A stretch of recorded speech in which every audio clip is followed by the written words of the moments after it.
അല്ലാഹുവിന്റെ റസൂല് പറയുകയാ, ഒരു നാട്ടില് വിപത്തുകൾ ഉണ്ടാകാൻ, ഒരു നാട്ടില് ദുരന്തങ്ങൾ ഉണ്ടാകാൻ അല്ലാഹുവേ അതിന്റെ കാരണം എന്തെന്നറിയുമോ? ഈ ഒരു നാട്ടിൽ അല്ലാഹുവിന്റെ അദാബുകളും ദുരന്തങ്ങളും ഉണ്ടാകാറുള്ള കാരണം എന്തെന്നറിയുമോ? ആ നാട്ടില് 4 വിഭാഗം ആൾക്കാർ ഇല്ലാത്തത് കൊണ്ടാണെന്ന് അഷ്റഫുൽ ഖൽഖ് നബി മുഹമ്മദ് മുസ്തഫ സല്ലല്ലാഹു അലൈഹി വസല്ലമ തങ്ങൾ പറയുകയാണ്, 4 വിഭാഗം ആൾക്കാർ ഒരു നാട്ടിലില്ലാതെ വന്നാൽ, 4 വിഭാഗം ആൾക്കാർ ഒരു നാട്ടിലില്ലാതെ വന്നാൽ ആ നാട്ടിൽ അല്ലാഹുവിന്റെ അദാബുകൾ കടന്നു വരുമെന്ന് ലോകത്തിന്റെ നേതാവ് നബി മുഹമ്മദ് മുസ്തഫ സല്ലല്ലാഹു അലൈഹി വസല്ലമ തങ്ങൾ പഠിപ്പിച്ചു തരുമ്പോൾ, എന്റെ പ്രിയമുള്ളവരെ, ഈ 4 വിഭാഗം ആൾക്കാരെ ഇന്ന് കാണാനില്ല. ഇന്ന് പല നാടുകളിലും ഈ പറയുന്ന 4 വിഭാഗത്തിനെ കാണാറില്ല. അങ്ങനെ ഉണ്ടെങ്കിൽ തന്നെ അവര് വളരെ തുച്ഛമാണ്. എന്റെ പ്രിയമുള്ളവരെ, ഈ മുടിക്കോടെന്ന് പറയുന്ന നിങ്ങളുടെ നാട്ടിൽ ഈ പറയുന്ന 4 വിഭാഗം ആൾക്കാരുണ്ടോ? ഒന്ന് ചിന്തിച്ചു നോക്കൂ എന്റെ പ്രിയമുള്ളവരെ. പ്രവാചകനാണ് പറഞ്ഞത്, അതാ 4 വിഭാഗം ആൾക്കാർ, ഈ പറയുന്ന 4 വിഭാഗം ഈ നാട്ടിലുണ്ടെങ്കിൽ, ഏതെങ്കിലും ഒരു നാട്ടിലുണ്ടെങ്കിൽ മുത്തുനബി പറയുകയാ, ഫാഹിലുഹാ മഅസൂമൂന മിനൽ ബലാ, ആ നാട്ടില് ദുരന്തമുണ്ടാകില്ല എന്ന് മുത്തുനബി പറയുമ്പോൾ, എന്റെ പ്രിയമുള്ളവരെ, നമുക്ക് പഠിക്കാം. ആ 4 വിഭാഗം ആരാണ്? ആ 4 വിഭാഗം നമ്മുടെ നാട്ടിലുണ്ടോ? ഇല്ലെങ്കിൽ ഉണ്ടാക്കിയെടുക്കാൻ പരിശ്രമിക്കണേ. അല്ലാഹുവിന്റെ പ്രവാചകൻ അവിടെന്ന് പറയുന്ന 1ാമത്തെ വിഭാഗമാരാ? ഇന്ന് ലോകത്ത് കാണാനില്ലാത്ത, ഇന്ന് നാടുകളിൽ കാണാനില്ലാത്ത 4 വിഭാഗത്തിൽ 1ാമത്തെ വിഭാഗം ആരെന്നറിയുമോ? ഇമാമുൻ ആദിലുൻ, നീതിമാനായ ഭരണാധികാരികൾ ഇല്ലാതെ വരുമ്പോ ഭൂമിയിൽ ദുരന്തമുണ്ടാകുമെന്ന് നബി മുഹമ്മദ് മുസ്തഫ സല്ലല്ലാഹു അലൈഹി വസല്ലമ തങ്ങൾ പറയുമ്പോൾ, നീതിമാനായ ഭരണാധികാരി, എന്റെ പ്രിയമുള്ളവരെ, അങ്ങനെ ഒരു വാക്ക് കേൾക്കുമ്പോ, ഒരു നീതിമാനായ ഭരണാധികാരിയെ കുറിച്ചൊരു മുസ്ലിമിന്റെ മുന്നിൽ പറയപ്പെട്ടാൽ അവൻ ഓർമ്മ വരുന്ന ഭരണാധികാരി ആരാ? മഹാനായ സയ്യിദുനാ ഉമർ ഇബ്നുൽ ഖത്താബ് റളിയല്ലാഹു തആല അൻഹു. അതാ നമുക്ക് ഓർമ്മ വരുന്നത് ഉമർ ഇബ്നുൽ ഖത്താബിനെയാണ്. അതുകൊണ്ടാണ് നമ്മുടെ രാഷ്ട്രപിതാവ് പോലും പറഞ്ഞത്, ഞാൻ ഇഷ്ടപ്പെടുന്ന ഭരണം ഉമറിന്റെ ഭരണമാണെന്ന് രാഷ്ട്രപിതാവ് പോലും പറയാറുള്ള കാരണം അതാ. എന്റെ പ്രിയമുള്ളവരെ, ഇന്ന് ലോകത്തെടുത്ത് നോക്ക്, ഈ ലോകം മുഴുവനും നമ്മളൊന്ന് കണ്ണോടിച്ച് നോക്ക്, എവിടെയാണ് പടച്ചവന് നീതിമാനായ ഒരു ഭരണാധികാരിയെ ഉമർ ഇബ്നുൽ ഖത്താബ് റളിയല്ലാഹു തആല അൻഹുവിനെ പോലെ, അതുപോലെ ഇല്ലെങ്കിലും അതിന്റെ 4ൽ ഒരു അയിലത്തെങ്കിലും വരുന്ന ഒരു നല്ല ഭരണാധികാരിയെ നമുക്ക് കാണാൻ കഴിയുമോ? ഇല്ല എന്നടച്ചാക്ഷേപിക്കുന്നില്ല. ഉണ്ടെങ്കിലും അവർക്കും പല പരിധികളും പരിമിതികളുമുണ്ട്. എന്റെ പ്രിയമുള്ളവരെ, ലോകത്തെവിടെയാണ് നീതിമാനായ ഒരു ഭരണാധികാരി ഉള്ളത്? ലോകം മുഴുവനും തെരഞ്ഞാലും നമുക്ക് കാണാൻ കഴിയില്ല. എന്തിനാ ലോകത്തിന്റെ കാര്യം പറയുന്നത്? അമേരിക്കയുടെയും ചൈനയുടെയും ലണ്ടന്റെയും എല്ലാ കാര്യങ്ങളും നമ്മൾ പറയുന്നത്, ഞാനും നിങ്ങളും ജീവിക്കുന്ന ഇന്ത്യ എന്ന് പറയുന്ന ഈ രാജ്യമുണ്ടല്ലോ, ഈ രാജ്യത്തിന്റെ ഭരണാധികാരിയെ കുറിച്ച് ഞാനും നിങ്ങളും ഒന്ന് ചിന്തിച്ചു നോക്ക്. പറയേണ്ടതില്ലല്ലോ അല്ലാ, എന്തിനാ പറയുന്നത്? പറഞ്ഞിട്ടും പ്രത്യേകിച്ചൊരു ഫായിദയുമില്ല. നമ്മുടെ രാജ്യത്തിന്റെ ഭരണാധികാരിയെ കുറിച്ച് പറയാൻ പോയാ വേറെ പറഞ്ഞിട്ട് ഒരു ഫായിദയില്ല, ഒരു നേട്ടവും ഇല്ല. അല്ലാഹു ഈമാൻ തരുമാറാകട്ടെ. പരമനുഷ്യന്മാരെ അല്ലാഹു ഈമാൻ തരുമാറാകട്ടെ. അല്ലാഹു ഈമാൻ തരുമാറാകട്ടെ. നമ്മുടെ രാജ്യത്തിന്റെ അവസ്ഥ ചിന്തിക്കുവാണെങ്കിൽ ഇപ്പത്തെ അവസ്ഥ ആരോട് ചോദിച്ചാലും പറഞ്ഞുതരും. അതാണ് രാജ്യത്തിന്റെ അവസ്ഥ. വളരെ പരിതാപകരമായ ഒരു അവസ്ഥയിലൂടെയാണ് നമ്മളൊക്കെ കടന്നു പോകുന്നത്. അതുകൊണ്ട് ഇനി ആകെ ഉള്ള ഒരു കാര്യം, മുസ്ലിമീങ്ങൾക്ക് ഇനി രക്ഷപ്പെടണമെങ്കിൽ ഒറ്റ വഴിയേ ഉള്ളൂ, അവനവന്റെ ഈമാൻ നല്ലതുപോലെ ഉറപ്പിച്ചോ, അത് മാത്രമേ ഉള്ളൂ. അല്ലാഹു ഈമാൻ തരുമാറാകട്ടെ. ഇപ്പൊ മൊബൈൽ അങ്ങോട്ട് എടുത്തു നോക്കുമ്പോ കെട്ടിയിട്ട് അടിക്കുന്നു, തലയിൽ പെട്രോൾ ഒതിച്ച് കത്തിക്കുന്നു. ഇതൊക്കെയാ വാർത്ത.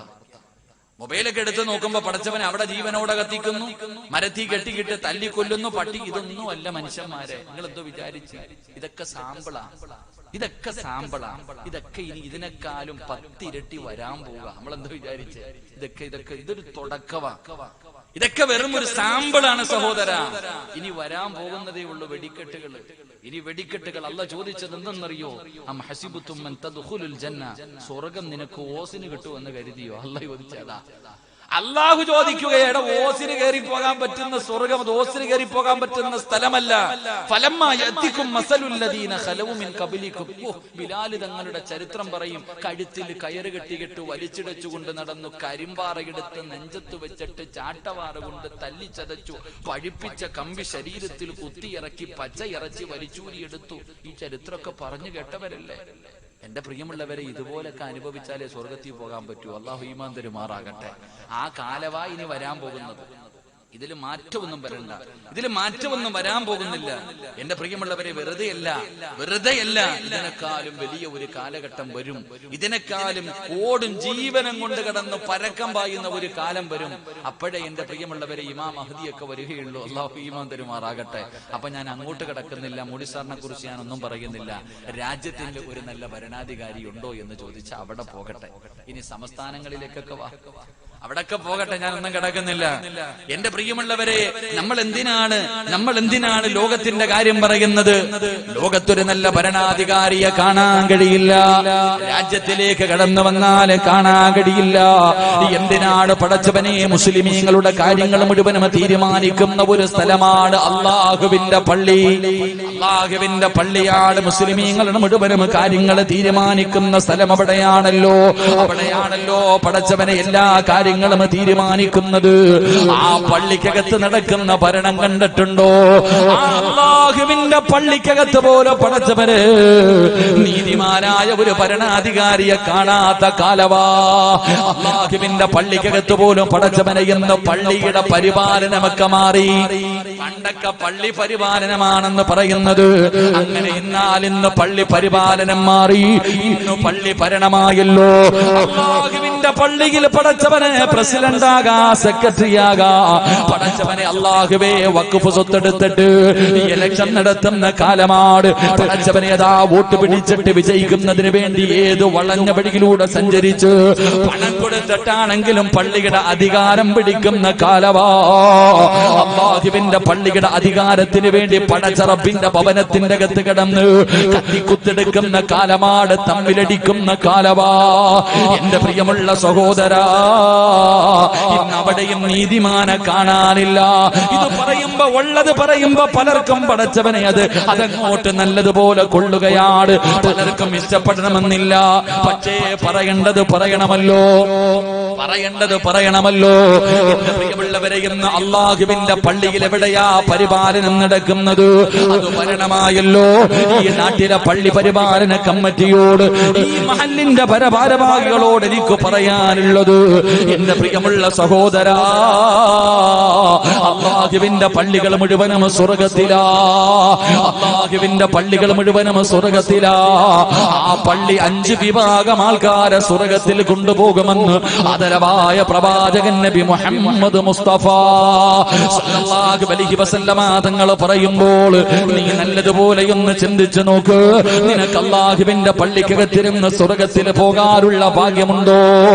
എന്റെ പ്രിയപ്പെട്ടവരോട് പറയുന്നു, ഒരിക്കലും അധികാരം തേടി പോകരുത്. അധികാരം നിന്നെ തേടി വരാനുള്ളതാ. ഒരാളും അധികാരം തായെന്ന് പറഞ്ഞങ്ങോട്ട് കടന്നു പോകരുത്.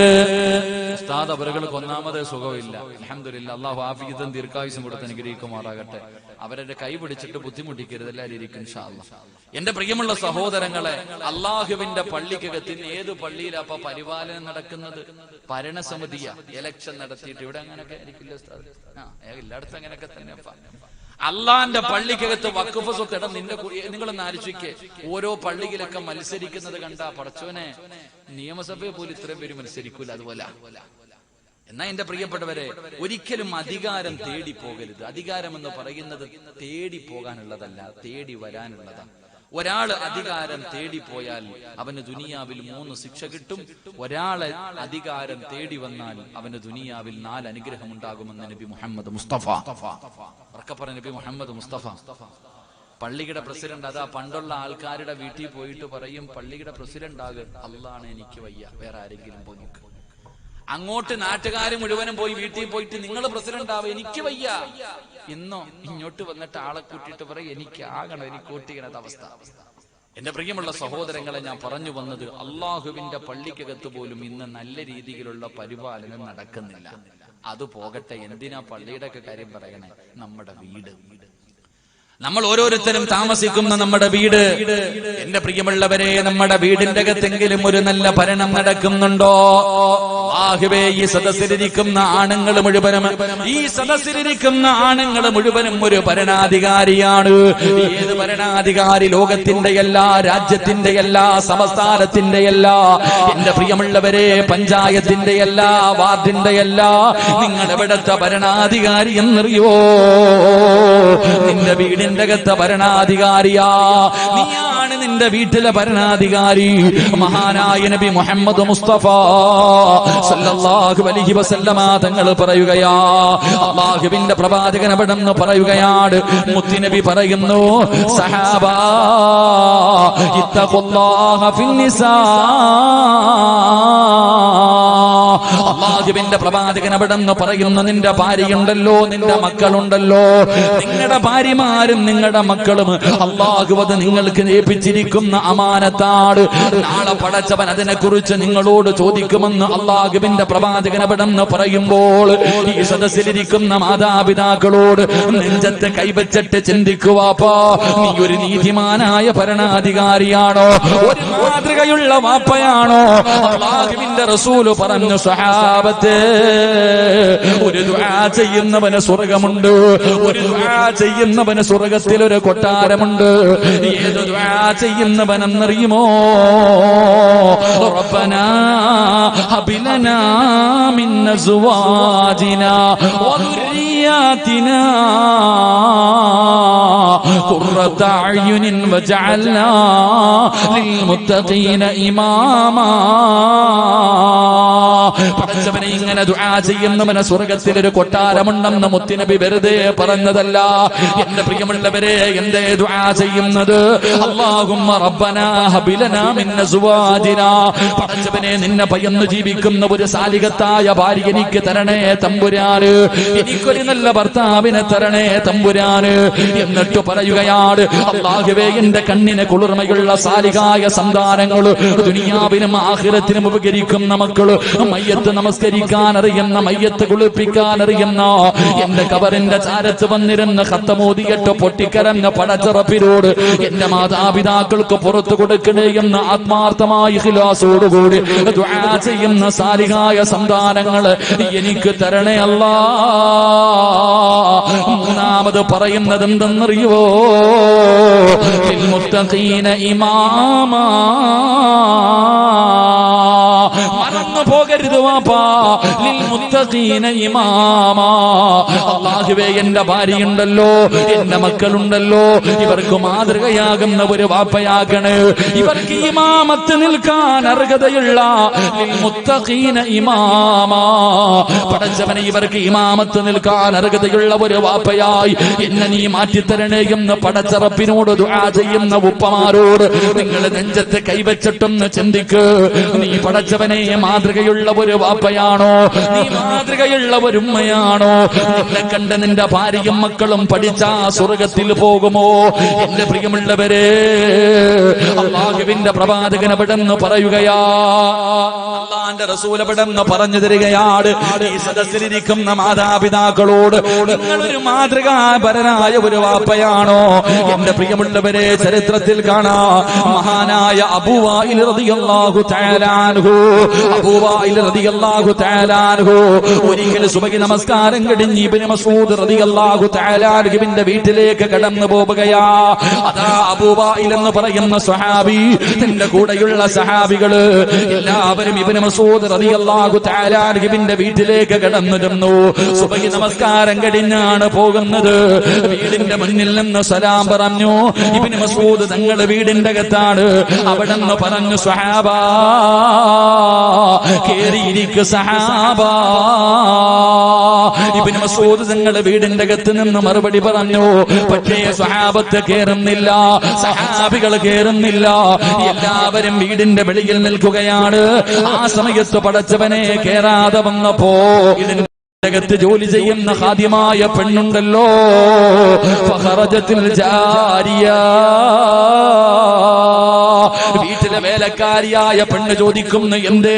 ചിന്തിച്ചു നോക്ക്, നിങ്ങളാരും നിസ്കരിക്കാത്തവരാണെന്ന് ഞാൻ പറയുന്നില്ല. പക്ഷേ നിന്റെ ഭാര്യ നമസ്കരിക്കാറുണ്ടോ? നിന്റെ പ്രിയപ്പെട്ട മക്കളെ നിസ്കരിക്കാറുണ്ടോ? അവരെ വിളിച്ചുണർത്തിയിട്ട് നിസ്കരിപ്പിക്കാറുണ്ടോ? എന്തേ അവർക്കൊന്നും നിസ്കാരം നിർബന്ധമില്ലേ? എന്റെ പ്രിയമുള്ളവരെ, ആർക്കാ അറിയാത്തത്? ഏതു മനുഷ്യനാണ് അറിയാത്തത്? 7 വയസ്സുള്ളവനോട് നമസ്കരിക്കാൻ കൽപ്പിക്കണം, 10 വയസ്സായിട്ട് നിസ്കരിക്കാത്തവനെ തല്ലണമെന്നാണ്. 7 വയസ്സുള്ള മനുഷ്യനോട് ഒരു കുട്ടിയോട് നിസ്കരിക്കാൻ കൽപ്പിക്കണം. 10 വയസ്സായിട്ട് നിസ്കരിച്ചില്ലെങ്കിൽ എന്ത് ചെയ്യണം? ഒന്ന് പറ മനുഷ്യന്മാരെ, എന്ത് ചെയ്യണം? ഒന്ന് ഉറക്കെ പറഞ്ഞ എന്ത് ചെയ്യണം? ഉറക്കെ പറ. 10 വയസ്സായിട്ട് നിസ്കരിക്കാത്തവൻ എന്താണ്? തല്ലണം, തല്ലിയിട്ട് നിസ്കരിപ്പിക്കണം. നിസ്കരിക്കാത്തതിന്റെ പേരിൽ മക്കളെ തല്ലിയ ഏതെങ്കിലും വാപ്പ ഉണ്ടെങ്കിൽ ഒന്ന് കൈപൊക്ക്, കാണാനുള്ള കൊതി കൊണ്ട് ഒന്ന് പൊക്കിക്ക്. ഒന്ന് പൊക്ക മനുഷ്യന്മാർ. ഒരു മനുഷ്യനുണ്ട്, അല്ലാഹു 2 പേരായി. കൈ കൂടിപ്പോയ ഒരു 10 പേര്, കൂടിപ്പോയ ഒരു 10 പേര്. ഉമ്മമാരൊന്ന് കൈപൊക്കിക്ക്. നിസ്കരിക്കാത്തതിന്റെ പേര് മക്കളെ തല്ലിയ അവിടെ. അല്ലാഹു നമുക്ക് ഈമാൻ നൽകി അനുഗ്രഹിക്കുമാറാകട്ടെ.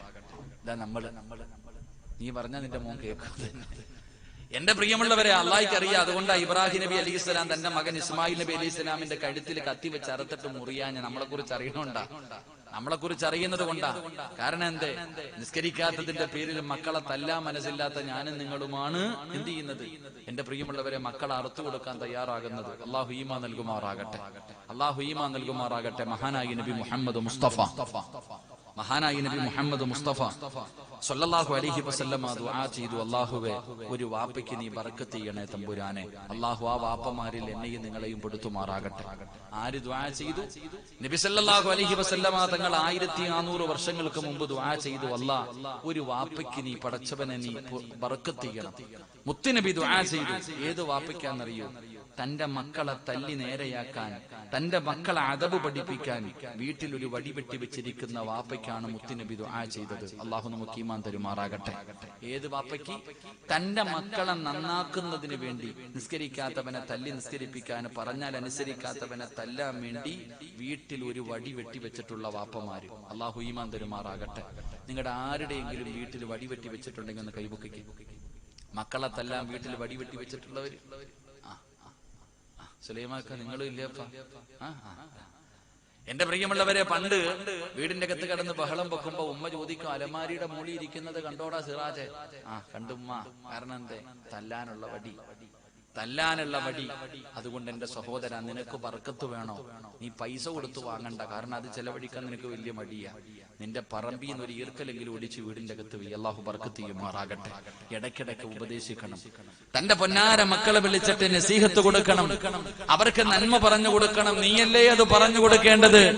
അതൊരു വാപ്പയുടെ കടമയാണല്ലോ, ഒരു ഉമ്മയുടെ കടമയാണല്ലോ.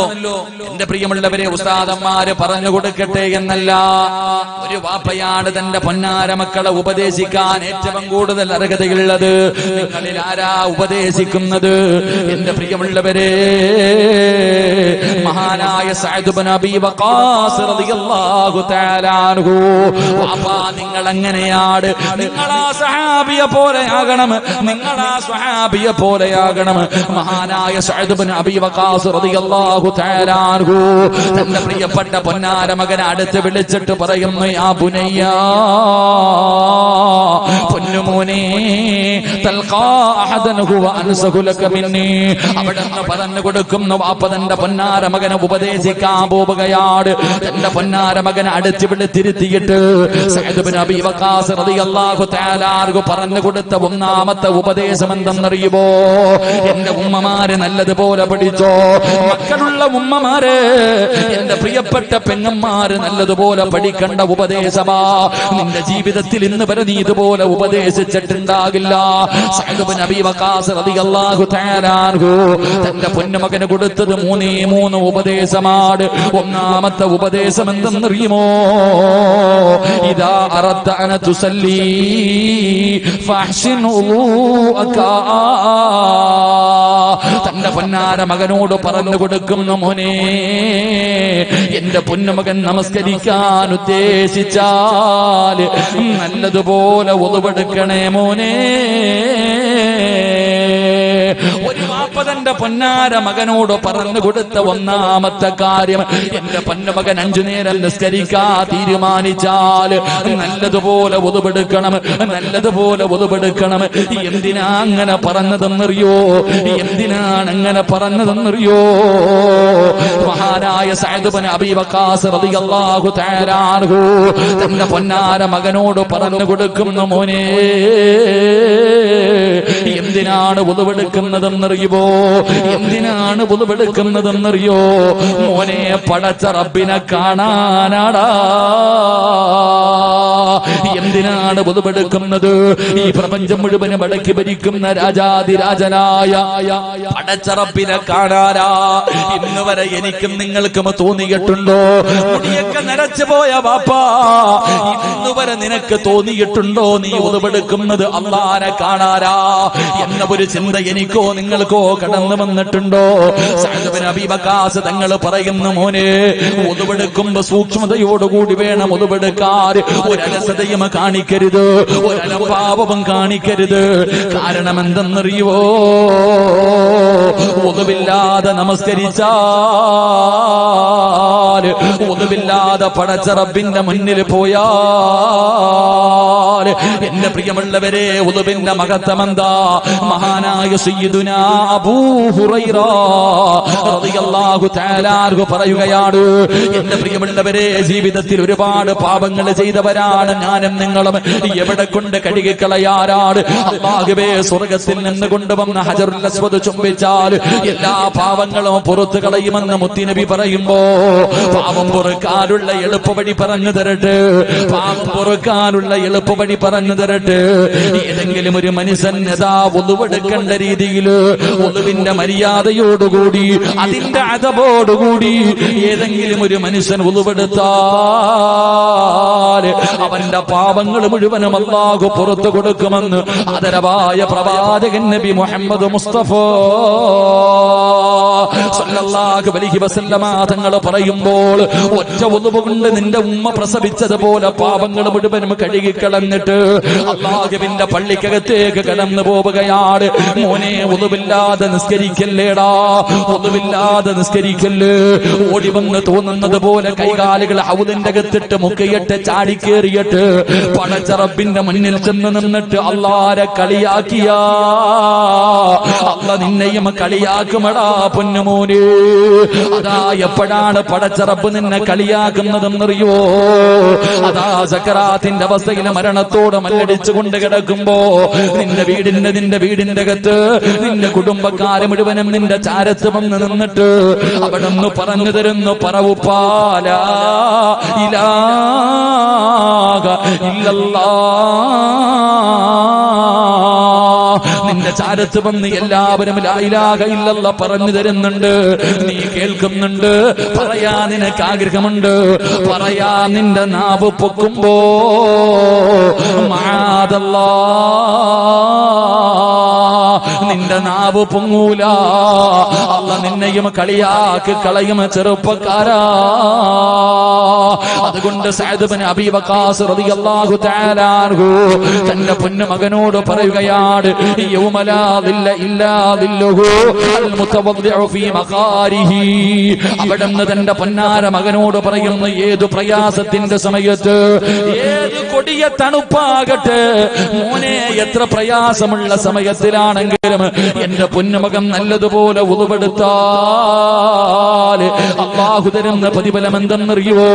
നാളെ മുടിക്കോട് പള്ളിയുടെ കബർസാൽ നിന്ന് ഇസ്രാഫീൽ എന്ന മലക്ക് സൂറന്ന കാകളത്തിലൂതുമ്പോ പട്ടിയുടെയും പന്നിയുടെയും കഴുതയുടെയും പേപ്പട്ടിയുടെയും പിന്താരങ്ങളിൽ കൊടികുത്തി വെച്ച് ഇടഞ്ഞം നടന്ന കുഷ്ഠരോഗിയെ പോലെ മുഖമലയോളം വലിപ്പമുള്ള വയറ് വലിച്ചുകൊണ്ട് 41 വിഭാഗത്തിൽ അള്ളാഹുവിന്റെ പ്രവാചകന്റെ സമുദായം നാളെ പഴുത്ത് കിടക്കുന്ന മലരാരണ്യത്തിലൂടെ അള്ളാഹുവേ തലയുടെ മുകളിൽ സൂര്യുദിച്ചു നിൽക്കുന്ന ചെമ്പിന്റെ തറയില് ഉടുതുണിയില്ലാതെ ചെരുപ്പില്ലാതെ അള്ളാഹുവിന്റെ കോടതിയിലേക്ക് കടന്നു ചെല്ലുമ്പോ നിനക്ക് ആ കോടതിയെ കുറിച്ചറിയാമല്ലോ. വല്ലാത്ത ചൂടാണല്ലോ, വല്ലാത്ത ദാഹമാണല്ലോ, വല്ലാത്ത വിശപ്പാണല്ലോ, വിയർപ്പിന്റെ അകത്ത് ജനങ്ങൾ മുങ്ങുന്ന ദിവസമാണല്ലോ, കരഞ്ഞു വിളിക്കുന്ന ദിവസമാണല്ലോ. യാ വൈലത്താ യാ ഹസ്റത്താ എന്ന് പറഞ്ഞുകൊണ്ട് വിളിച്ചു കൂവിയിട്ട് പരസ്പരം ശപിക്കുന്ന ദിവസമാണല്ലോ. അന്ന് നിന്റെ കണ്ണിന്റെ മുന്നിൽ നിൽക്കുന്ന പലരുടെയും തലച്ചോറ് തിളച്ചിട്ട് മുഖത്തുകൂടെ ഒലിച്ചിറങ്ങുന്ന ദിവസമാ. കാരണം അത്രയ്ക്കും ഭയാനകമായ ദിവസമാണ്, അത്രയ്ക്കും ഭയാനകമായ ദിവസം. തലച്ചോറ് തിളച്ചിട്ട് ഒഴുകുകയാ. ചൂടുള്ള നാളുണ്ട് കിയാമന്നാളാ. ചുരുക്കി പറഞ്ഞാൽ എന്തു ഹാലാ ചൂടാ. വന്തോഷ വണ്ടിയോ മായി വരുന്നേ കാളാ.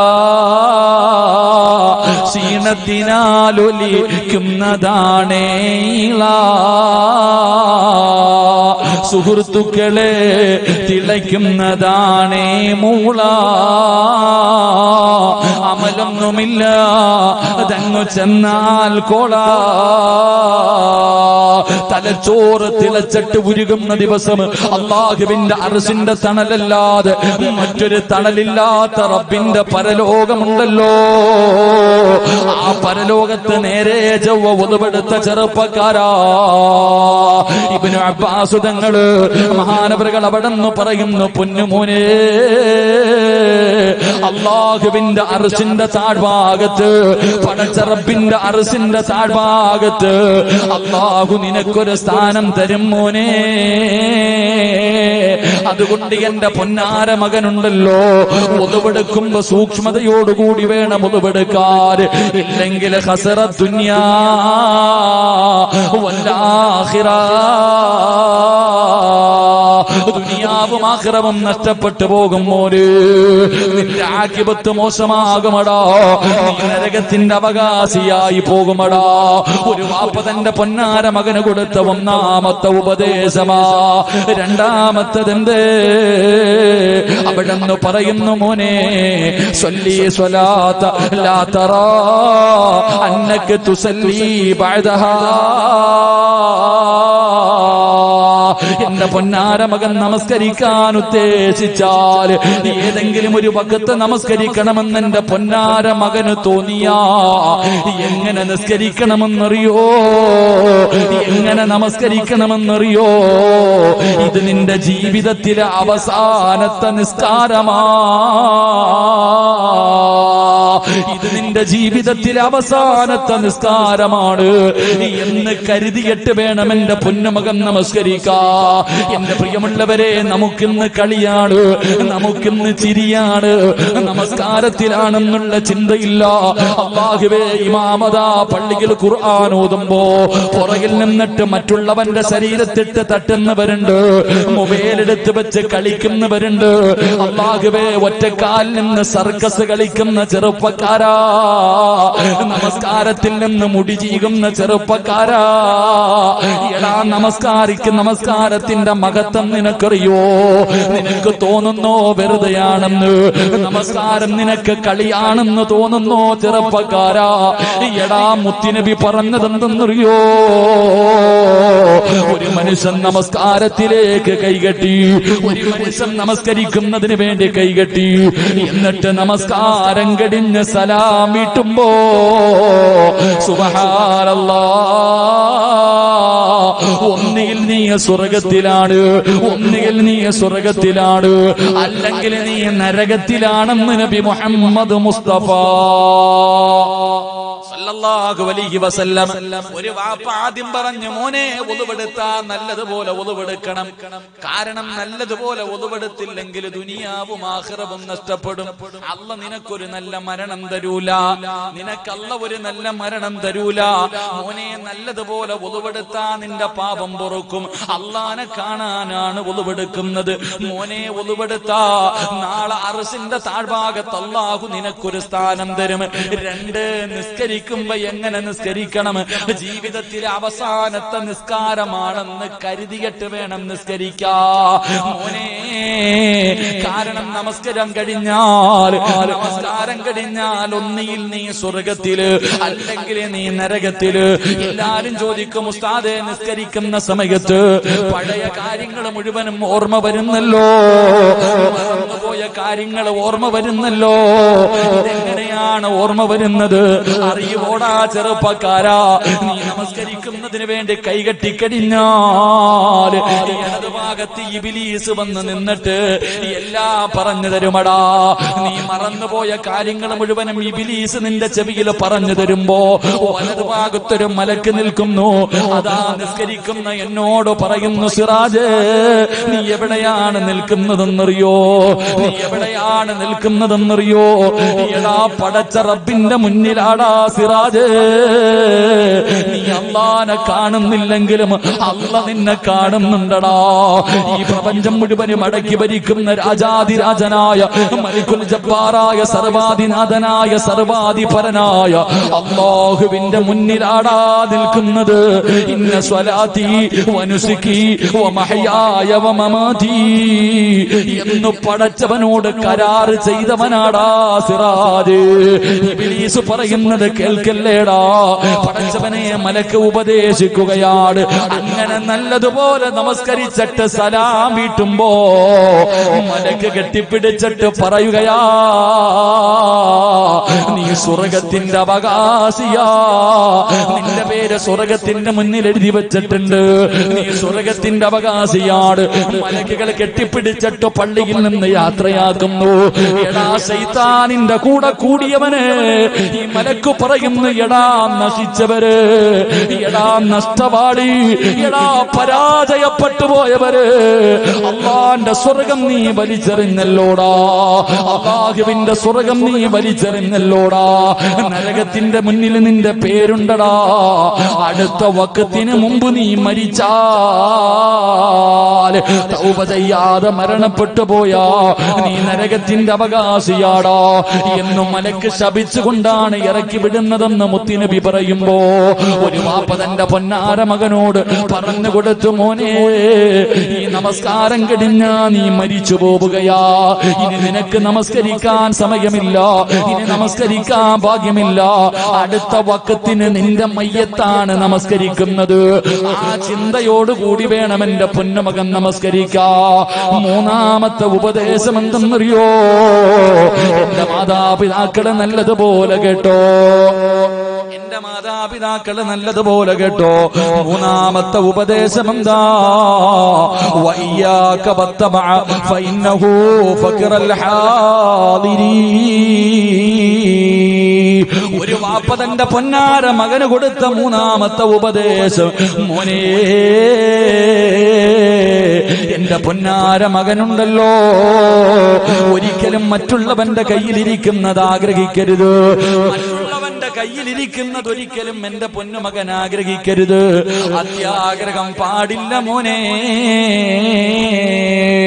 വാപ്പ പറഞ്ഞു കൊടുക്കുകയാ, മറ്റുള്ളവന്റെ കയ്യിലിരിക്കുന്നത് ആഗ്രഹിച്ചാ അത് ദാരിദ്ര്യം വലിച്ചു കൊണ്ടുവരുന്ന ഒരു കാര്യമാ. മറ്റുള്ളവന്റെ കയ്യിലിരിക്കുന്നത് ആഗ്രഹിച്ചാൽ അത് ദാരിദ്ര്യം വലിച്ചു കൊണ്ടുവരുന്ന കാര്യമാണ്. അതുകൊണ്ട് പൊന്നുമോനെ അത്യാഗ്രഹം പാടില്ല. ഒരു വാപ്പ തന്റെ പൊന്നാര മകന് കൊടുത്ത ഉപദേശമാ. എങ്കിൽ ഈ സദസ്സിൽ നിരന്നിരിക്കുന്ന വാപ്പ എന്നെ ഇത് തന്നെയാ. എങ്കിൽ എന്റെ പ്രിയപ്പെട്ട ഉമ്മമാരെ, എന്തിനാ ആർത്തി കാണിക്കുന്നത്? എന്തിനാണ് ഈ ആർത്തി കാണിക്കുന്നത്? എന്റെ പ്രിയപ്പെട്ട വാപ്പമാരോട് പറയുകയാ, നിങ്ങൾ അങ്ങനെയാകല്ലേ, നിങ്ങൾ അങ്ങനെയാകല്ലേ. നിങ്ങൾ ആരെ പോലെ ആകണമെന്നറിയോ? മഹാനായ അബൂദർ റളിയല്ലാഹു തആല അൻഹു, അബൂദറിനെ പോലെയാകണം വാപ്പാ. മഹാനായ അബൂദർ റളിയല്ലാഹു തആല അൻഹു അവിടുന്ന് തന്റെ മരണസമയം അടുത്ത് വന്നപ്പോൾ തന്റെ പ്രിയപ്പെട്ട പൊന്നാര മക്കളെ അടുത്തേക്ക് വിളിക്കുകയാണ്. തന്റെ എല്ലാ മക്കളെയും അടുത്ത് വിളിച്ചു. എന്നിട്ട് അബൂദർ തങ്ങൾ ചോദിക്കുന്നു, മക്കള് വാപ്പാന് വെറുപ്പാടോ? വാപ്പയോട് ദേഷ്യമാണോ? ഒരിക്കലും നിങ്ങൾ വാപ്പാന് വെറുക്കല്ല്. വാപ്പ നിങ്ങൾക്ക് വേണ്ടിയൊന്നും കൂട്ടി വെച്ചിട്ടില്ല, ഒന്നും കരുതി വെച്ചിട്ടില്ല. വാപ്പ കള്ളു കുടിച്ച് തീർത്തതല്ല, പെണ്ണ് പിടിച്ച് തീർത്തതല്ല, പലിശ തിന്ന് തീർത്തതല്ല. മോനെ, വാപ്പാടെ കയ്യിൽ എന്ത് കിട്ടിയാൽ പാപങ്ങൾക്ക് കൊടുത്തു കളയും മോനെ. എന്റെ കയ്യിൽ ഞാനൊന്നും സൂക്ഷിച്ചു വെക്കാറില്ല. എന്നിട്ട് മരിക്കാൻ കിടക്കുന്ന വാപ്പ പറഞ്ഞു കൊടുക്കുകയാ, എന്റെ അവസ്ഥ എന്തെന്നറിയോ? ഞാനിന്ന് മരിച്ചാൽ എന്റെ മയ്യത്ത് തുണി വാങ്ങാൻ ഒരു രൂപ എന്റെ കയ്യിലില്ല, ഒരു രൂപ പോലും എന്റെ കയ്യിലില്ല. ഒരു നല്ല തുണി വീടിന്റെ അകത്തെടുക്കാനില്ല. ഞാൻ ഇന്ന് മരിച്ചു പോയാൽ എന്റെ മയ്യത്ത് തുണി വാങ്ങാൻ ഒരു 5 നയാ പൈസ എന്റെ കയ്യിലില്ല. 2 മോനെ, ഒരു നല്ല തുണി വെച്ച് പൊതിയാൻ എടുക്കാനും ഈ വീടിന്റെ അകത്തില്ല. വാപ്പാടെ അവസ്ഥ ഇതാണ്. അതുകൊണ്ട് മക്കൾ ഇങ്ങനെ ഇരിക്കുമ്പോ വാപ്പ പറയുകയാ, വാപ്പ മരിച്ചാൽ എന്റെ പൊന്നുമക്കൾ എന്ത് ചെയ്യണമെന്നറിയോ? വാപ്പാടെ മയ്യത്ത് കുളിപ്പിക്കണം, എന്നിട്ട് ചുമന്നുകൊണ്ട് വഴിയിൽ കൊണ്ടുവെക്കണം, ചുമന്ന് വഴിയിൽ കൊണ്ടുവെക്കണം. ഉംറ കഴിഞ്ഞു വരുന്ന ആരെയെങ്കിലും കണ്ടാ അവരോട് പറയണം, അല്ലാഹുവിന്റെ റസൂലിന്റെ സ്വഹാബിയാ, കഫൻ തുണിയാ, തുണി വാങ്ങാ പൈസയുമില്ല, തുണിയുമില്ല. നിങ്ങളുടെ കയ്യിലിരിക്കുന്ന ഇഹ്റാമിന്റെ വസ്ത്രം കൊണ്ട് ജനാസ പൊതിഞ്ഞിട്ട് കബറടക്കാ പറയണേ മക്കള്. മരിക്കുന്ന സമയത്ത് വാപ്പ കൊടുത്ത ഉപദേശവാ. അതാ അബൂദർ ഗഫാരി റളിയല്ലാഹു തആല അൻഹു അവിടുന്ന് മരണപ്പെട്ടു. മക്കള് വാപ്പ പറഞ്ഞതുപോലെ ജനാസ കുളിപ്പിച്ചു, ചുമന്നുകൊണ്ട് വടികൾ കൊണ്ടുവച്ചിട്ട് കാത്തു നിൽക്കുകയാ. ഒരുപാട് സമയം കാത്തു നിന്നു. പടച്ചവനെ അവസാനം നോക്കുമ്പോ ഉംറ കഴിഞ്ഞൊരു സംഘം വരികയാ. ആരാണ് നേതാവ്? മഹാനായ സൽമാനുൽ ഫാരിസി റളിയല്ലാഹു തആല അൻഹു. എല്ലാവരും നടന്നു വന്നു. പടച്ചവനെ, മക്കള് വാപ്പാടെ ചാരത്ത് നിന്നിട്ട് പറയുകയാ, ഈ കിടക്കുന്നത് അല്ലാഹുവിന്റെ റസൂലിന്റെ സ്വഹാബിയാ, കഫൻ തുണിയില്ല. നിങ്ങളുടെ കയ്യിലിരിക്കുന്ന ഇഹ്റാമിന്റെ വസ്ത്രം കൊണ്ട് ഞങ്ങളുടെ വാപ്പാനെ ഇന്ന് കബറടക്കുവോ? അവിടുന്ന് കഫൻ പൊതിഞ്ഞ് കബറടക്കുവോ?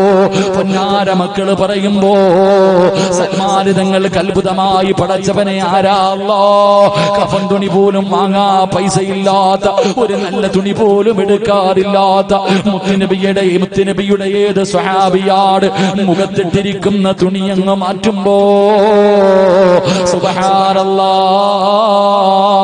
മഹാനായ അബൂദറിൽ ഗഫാരി, അല്ലാഹുവേ, സൽമാൻ തങ്ങൾ വിളിച്ചു പറഞ്ഞു, സദഖ റസൂലുള്ളാഹ്, എന്റെ മുത്തുനബി പറഞ്ഞത് സത്യമാ, എന്റെ മുത്തുനബി പറഞ്ഞത് സത്യമാ. അതുകൊണ്ട് ഉപദേശിക്കണം വാപ്പാ. നിന്റെ പൊന്നാര മക്കളെ ഉപദേശിക്കേണ്ട സമയത്ത് ഉപദേശിച്ചു കൊടുക്കണം. ആദ്യം പറഞ്ഞു കൊടുക്കേണ്ടത് എന്തെന്നറിയോ? മോനെ, ഉമ്മാടെ വയറ്റിൽ കിടന്നപ്പോഴ് അല്ലാഹു നിനക്ക് കിട്ടേണ്ട റിസ്ക് എഴുതിയിട്ടുണ്ട്, നീ കഴിക്കേണ്ട ഭക്ഷണം എഴുതിയിട്ടുണ്ട്, നിനക്ക് കിട്ടേണ്ട പണം എഴുതിയിട്ടുണ്ട്. ജനിച്ചത് മുതൽ മരിക്കുന്ന കാലം വരെ നീ അനുഭവിക്കാറുള്ളത് മുഴുവനും അല്ലാഹു നിന്റെ ഉമ്മയുടെ ഗർഭാശയത്തിൽ കിടന്നപ്പോഴേ എഴുതി വച്ചിരിക്കുകയാ. എന്തിനാടാ പരക്കം പായുന്നത്? എന്തിനാ കിടന്ന് ആക്രാന്തം കാണിക്കുന്നത്? എന്തിനാണ് കിടന്ന് ആർത്തി കാണിക്കുന്നത്? പറഞ്ഞു കൊടുക്കണം വാപ്പാ. എന്റെ പ്രിയപ്പെട്ട ചെറുപ്പക്കാരാ, എന്തിനാടാ എളുപ്പം പണമുണ്ടാക്കാറുള്ള വളഞ്ഞ വഴികൾ നോക്കുന്നത്? ഒരു പ്രയോജനവുമില്ല ചെറുപ്പക്കാരാ. അല്ലാഹു നിനക്ക് എഴുതിയത് നിനക്കേ കിട്ടൂ. നീ എത്ര കഷ്ടപ്പെട്ടാൽ നിന്റെ പേരെഴുതാത്തത് നിനക്ക് റബ്ബ് തരൂല മോനെ. എന്റെ പ്രിയപ്പെട്ട മാതാപിതാക്കളോട്, എന്റെ പ്രിയപ്പെട്ട ഉമ്മമാരോട്, എന്തിനാ നിങ്ങളൊക്കെ ഇതുപോലെ കഷ്ടപ്പെടുന്നത്? രാപ്പകലുകൾ കിടന്ന് കഷ്ടപ്പെടുന്നത് മക്കള് മറ്റൊരുത്തന്റെ മുന്നിൽ കൈനീട്ടാതെ ജീവിക്കുന്നത് കാണാനല്ലേ? മക്കള് സന്തോഷത്തോടെ സമാധാനത്തോടെ ജീവിക്കുന്നത് കാണാൻ ആഗ്രഹിക്കുന്ന മുസ്ലിമേ, അതിനെന്തിനാ വളഞ്ഞ വഴി നോക്കുന്നത്? ആവശ്യമില്ലാത്ത വഴികളിലൂടെ സഞ്ചരിക്കുന്നത് എന്തിനാണ്? മരിക്കുന്ന കാലം വരെ ഒരാളുടെ മുന്നിലും കൈനീട്ടാതെ ജീവിക്കാൻ ആഗ്രഹമുണ്ടോ? മക്കളെ എങ്ങനെ കാണാൻ ആഗ്രഹമുണ്ടോ? അതിന് ഒരേ ഒരു കാര്യം ചെയ്താ മതി, ഒരേ ഒരു നല്ല കാര്യം ചെയ്താ മരിക്കുന്ന കാലം വരെ ഒരുത്തന്റെ മുന്നിലും കൈനീട്ടണ്ട. എന്തിനാ മാതാപിതാക്കളൊക്കെ ചെറിയ കുട്ടികളോട് ഉപദേശിക്കും? 1-ാം ക്ലാസ്സിലും 2-ാം ക്ലാസ്സിലും പഠിക്കുന്ന മക്കൾക്ക് രാവിലെയും വൈകിട്ടും ട്യൂഷൻ, അത് കഴിഞ്ഞ് ഉമ്മ ഇങ്ങനെ കുത്തിയിറക്കാം. എന്നിട്ട് മക്കളോട് പറയും പഠിക്കണം, 1-ാം റാങ്ക്. ആരോട്? 10-ാം ക്ലാസ്സുകാരനോടല്ല, ചെറിയ കുട്ടിയോട്. എന്നിട്ട് അവനോട് പറയാം, മോനെ നല്ലതുപോലെ പഠിച്ച് നല്ല മാർക്ക് വാങ്ങിയാലേ നിനക്ക് ഇവിടെ ജീവിക്കാൻ പറ്റൂ, പൈസ ഉണ്ടെങ്കിലേ ജീവിക്കാൻ പറ്റൂ. എന്റെ ഉമ്മ നീ ആദ്യം പഠിക്കേണ്ടതറിയോ? നിന്റെ വയറ്റിൽ കിടന്നപ്പോ നിന്റെ മോന്റെ സർവ്വ കാര്യം അല്ല എഴുതി വെച്ചിരിക്ക. നീ എത്ര പഠിപ്പിച്ചാലും രാവിലെയും വൈകിട്ടും 24 മണിക്കൂറും ട്യൂഷൻ എടുത്തു കൊടുത്താലും അതിലെ ഒരു ചോറ് നിന്റെ മോൻ കൂടുതൽ തിന്നാൻ പറ്റുമോ? ഇല്ല.